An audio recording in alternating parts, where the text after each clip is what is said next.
Politics.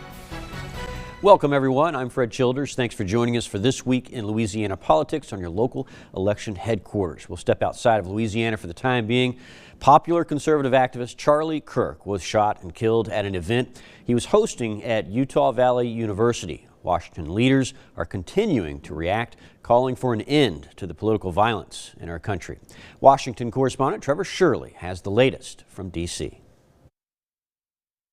From the Oval Office, President Donald Trump remembering his friend and follower, conservative activist Charlie Kirk. Charlie inspired millions, and tonight all who knew him and loved him are united in shock and horror. Kirk's death is just the latest incident in a growing trend of political violence. Violence against political leaders is unacceptable in a free democratic society, and it is a threat to democracy. I'm disgusted by the political violence that we've been seeing, and I'm pretty upset about it. Over the past few years, lawmakers and figures on the left and the right have been victims of targeted political attacks. We saw it recently in Minnesota with elected officials being targeted, and it's just out of control across the country. And President Trump, though, in his taped remarks Wednesday, choosing only to focus on violence committed against victims on the right. Radical left political violence has hurt too many innocent people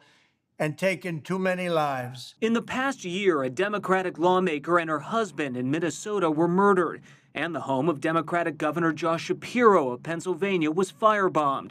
Just two examples of violence committed against liberal politicians. There's no room for violence in the political discussions that go on. But a solution to lower the temperature in the country remains elusive. Violence is not the answer.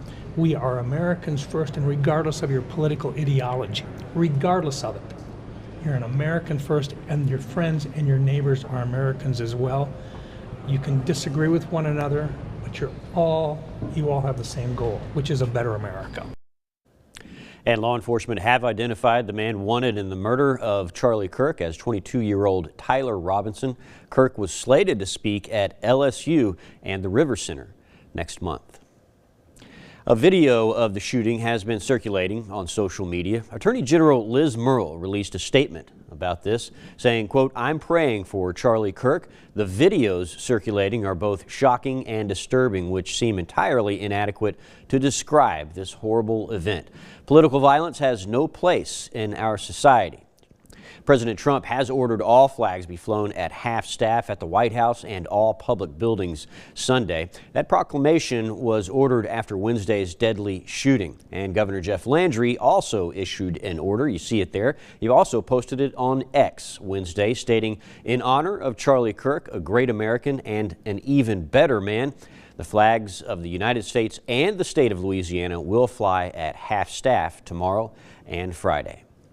New Orleans Mayor LaToya Cantrell pleading not guilty to all of the federal corruption charges she is now facing. She's accused of using taxpayer dollars to pay for personal trips, then trying to deceive the city, saying it was for official business. After her plea, Cantrell was released under strict conditions, including surrendering her passport, limiting her travel within the Eastern District of Louisiana, and she's not allowed to talk to the co-defendants in her case. Her lawyer says that won't get in the way of her job as mayor. Well, because the restriction was she could continue to work with city employees, she just couldn't talk about the case. So that's not going to impede any of the city operations. So it's business as usual. Cantrell is the first sitting New Orleans mayor to ever be indicted. Her trial is set for November 17th, and of course we'll bring you updates on that. Governor Landry and Senator Cassidy appear to be trading blows about access to the COVID-19 vaccine. Take a look. Landry was the first to take to social media, saying on X to Cassidy, "The last time I checked, you have a prescription pad. Why don't you just leave a prescription for the dangerous COVID shot at your district office and anyone can swing by and get one? I am sure Big Pharma would love you for that one." Cassidy responded by posting, quote, "True conservatives should empower patients. Big government liberals make it harder for them to take action. Get big government out of a patient's life." Coming up, Governor Landry is also getting pushback for the Donaldsonville steel plant that promises lots of jobs. Some believe he won't deliver. That and more next.